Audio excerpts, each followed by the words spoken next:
We start building our model with creating parts. We select the 3D deformable solid extrusion and we put one for here. And then for the first point, we put minus 0.2 for X and Y direction. And for second point, we have the same values in positive direction. And then for depth, I'm gonna use 1 millimeter. For the next step, we need to define the property. In here, we define density 7800, and for thermal, we use 30. For conductivity and for specific heat, we use 300. And then we can assign it for our parts. Here it is. And then we can go for assembly. In assembly, we need to put it in the center.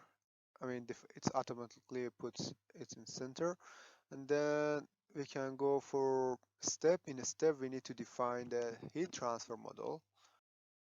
So, and the time period I prefer to be 10 seconds, and the initial one is 1, the maximum is 1.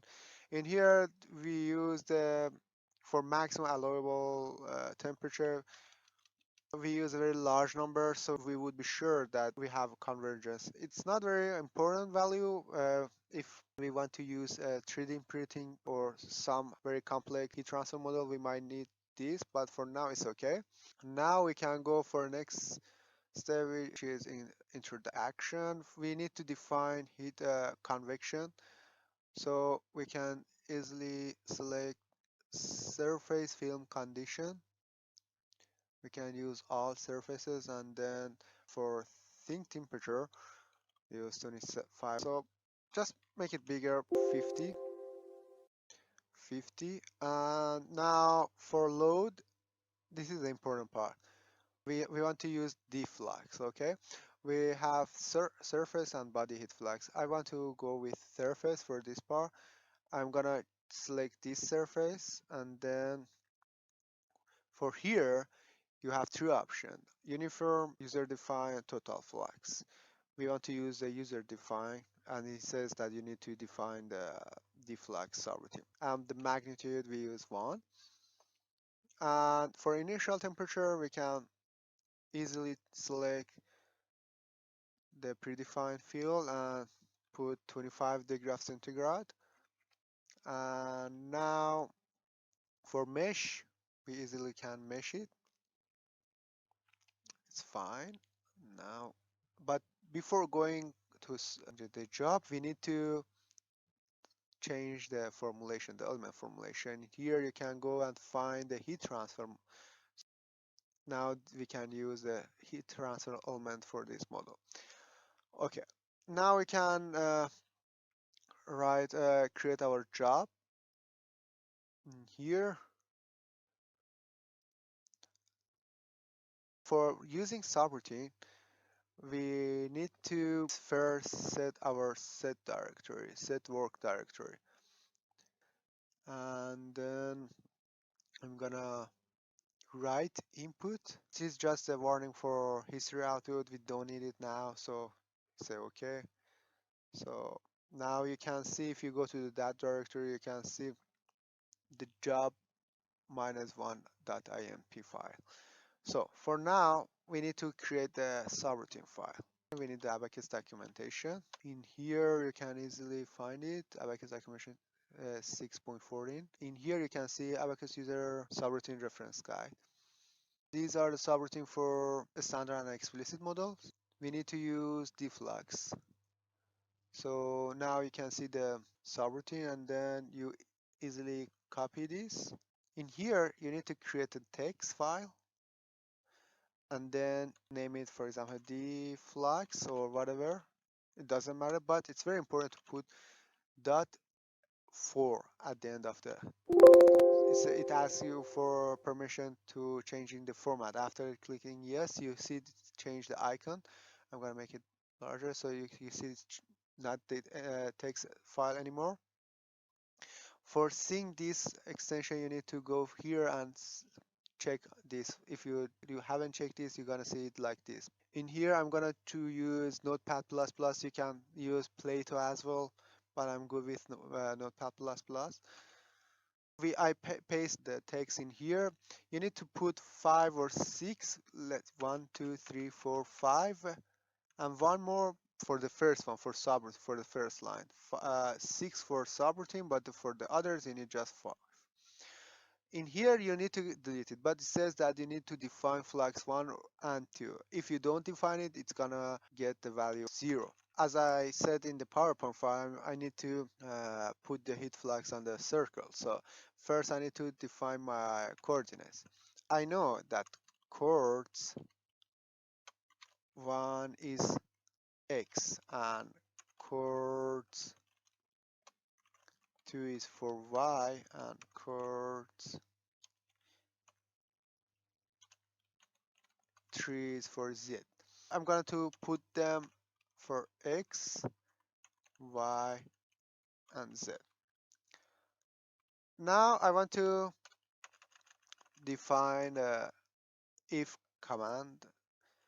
If x power 2 plus y power 2 was smaller than, let's say, the radius. We want to have a radius 1 centimeter. Then we can say flux 1 should be 1 million.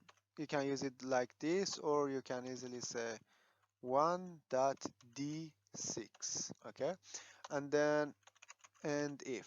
In this code, you will see the nodes are in the circle. It's gonna return the value of flux 1 million, but when it wasn't in the circle, it should be 0. So we can say the flux 1 should be 0. General, flux 1 should be 1 when it was in the circle. So I think it's good for now. Now we have two options for running the job. First, we can go in here and double click on it. In here, see general, user subroutine file. You pick your file, and then you easily can submit it. Or the other method is using the command. You can go in here. You can easily delete all of them. I want to rerun it again, except the Dflux and IMP. IMP file came from this. If you just say write input, you're gonna see the IMP file in here. So you press shift and then you right click, and then you can see this option, open PowerShell window here. Okay, you can say Abaqus user. For user we should say the subroutine name Dflux.4. Job is equal to job1.inp. Interactive, if you want to use more than one CPU, you can say, for example, CPUs 2. This is the first option that you can do, or you can go on here, type C Abaqus command. You can see here, and now you need to put the directory of here. So you first need to go to driver D. You need to, here it's enough. I mean, from the beginning till here. So you put cd, right click, and then you're gonna see it. It goes to this directory, and then you can say Abaqus user Dflux.4, and job is equal to job1 INP interactive. Again, we can decide about number of CPUs. I'm gonna put 2, and then it starts. You see the job is completed, and now you can go and see your output. You need to open the ODB file. This is the ODB file.